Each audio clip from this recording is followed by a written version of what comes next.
Just a couple of days to go before Halloween. By now, most of us are in the spirit of the season.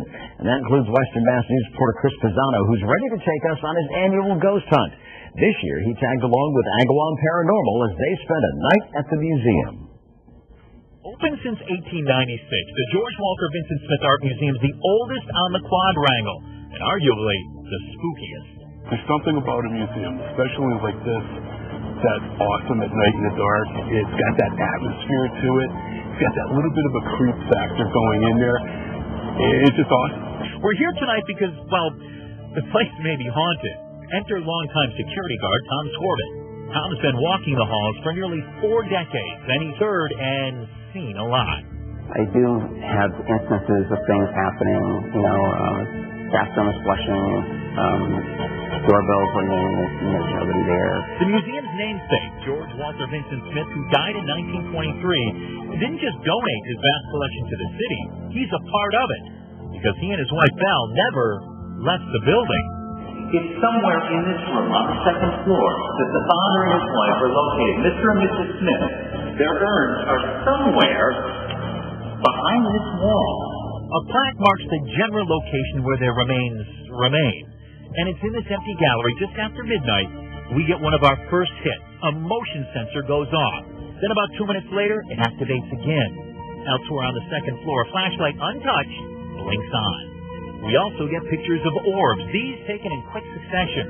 And using something new this year, a FLIR thermal imaging camera pointed down the hall, we captured this. With investigators seated in the foreground, a tall image appears in the open doorway behind them and moves to the left. But perhaps the most intriguing part of our night at the museum comes from our 2 psychics, one of whom didn't want us to show her on camera. Each is assigned to a different team, each team exploring a separate part of the museum. Both women relate amazingly similar impressions. The camera is adrenaline, particularly was picking up, where there was no purpose like that, where you fear in my head, I kept hearing, I'm trapped. But he had a feeling, there was something placed on the wall at some point. It wasn't his own. It was some kind of object.